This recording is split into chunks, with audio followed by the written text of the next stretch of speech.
और अगली खबर एक बार फिर आपको उत्तराखंड से बता रहे हैं, जहां उत्तराखंड की धामी सरकार की पहल सूक्ष्म लघु मध्यम उद्योगों को बढ़ावा देंगे। पर्वतीय क्षेत्रों में उद्योगों को बढ़ावा दिया जाएगा। धामी सरकार ने रोडमैप भी तैयार किया है। एमएसएमई नीति के तहत सब्सिडी दी जाएगी और सब्सिडी का लाभ देने की समय सीमा भी तय है। देखिए, सूक्ष्म लघु मध्यम उद्योगों के जो भोक्ता हैं या फिर उद्योगों से ताल्लुक रखने वाले जो लोग हैं, खासतौर पर पर्वतीय क्षेत्रों में उद्योगों को बढ़ावा देने के लिए धामी सरकार ने रोड मैप तैयार कर लिया है। एमएसएमई नीति के तहत भी सब्सिडी दी जाएगी। एमएसएमई यानी छोटे उद्योगों को बढ़ावा देने के लिए सरकार के पास प्लान है और इसको लेकर सब्सिडी भी दी जाएगी, लेकिन इसका जो समय है वो तय है, समय सीमा निर्धारित की गई है और टाइम लिमिटेशंस के साथ साथ लोगों को फायदा भी मिल सके, इस बात को भी सुनिश्चित किया है धामी सरकार ने। सूक्ष्म लघु मध्यम उद्योगों को बढ़ावा देने की धामी सरकार की पहल। सोनू जुड़े हुए हैं, एक अच्छी कोशिश, एक अच्छी पहल और छोटे उद्योगों को बढ़ावा मिलता है। जब प्रधानमंत्री नरेंद्र मोदी भी लगातार इस पर जोर देते हैं कि जो छोटे उद्योग हैं, जो छोटा व्यापार करने वाले लोग हैं, उनको किस तरह से आगे बढ़ाया जाए, उस पर राज्य सरकारों को ध्यान देना चाहिए। हम देख रहे हैं कि हाल ही में मीटिंग करके भी लौटे हैं मुख्यमंत्री, तो जाहिर सी बात है ये भी एजेंडा में है ही मुख्यमंत्री धामी के।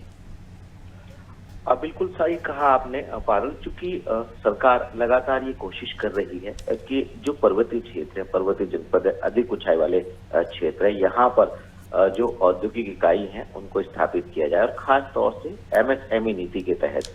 और यही वजह है कि सरकार सब्सिडी देने की भी बात कर रही है और सरकार ज्यादा से ज्यादा इस स्तर के उद्योगों को प्रोत्साहित करने की कोशिश कर रही है। आने वाले समय में उत्तराखंड में दिसंबर माह में इन्वेस्टर समिट होना अंतर्राष्ट्रीय स्तर का, तो एक तरफ सरकार बड़े औद्योगिक घरानों को, बड़ी बड़ी औद्योगिक इकाइयों को मैदानी क्षेत्रों में स्थापित करने की कोशिश कर रही है। हालांकि कुछ औद्योगिक इकाई पहले से ही यहाँ पर स्थापित हैं, देहरादून में, हरिद्वार में और उधम सिंह नगर में, लेकिन जो पर्वतीय क्षेत्र हैं इन पर अब औद्योगिक इकाइयों को बढ़ाने के लिए, उनको स्थापित करने के लिए सरकार कई तरह की राहत दे रही है।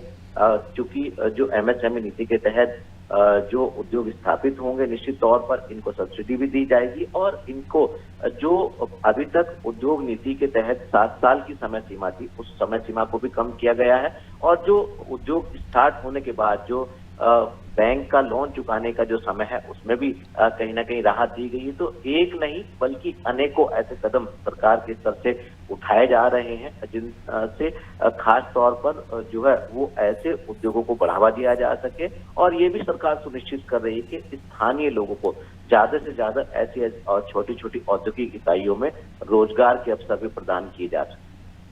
बिल्कुल, और बहुत ही अच्छा होगा जहां हम देखेंगे कि जब छोटे उद्योगों को बढ़ावा दिया जाता है तो दूसरे और भी लोगों को वो रोजगार उपलब्ध करवा सकते हैं और रोजगार के मुद्दे पर हम देख रहे हैं कि बार बार सरकारें घिरती रही हैं और एक अच्छी कोशिश है, लेकिन इन्हें बढ़ावा देना ये सरकारों की प्राथमिकताओं में होना चाहिए ताकि जब ये बढ़े, इनका व्यापार बढ़े तो दूसरे लोगों को भी उससे फायदा हो सके।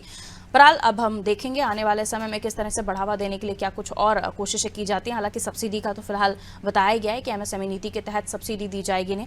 मैं लौट रही हूँ सोनू, अगली खबर पर आपसे जानकारी ले लेंगे।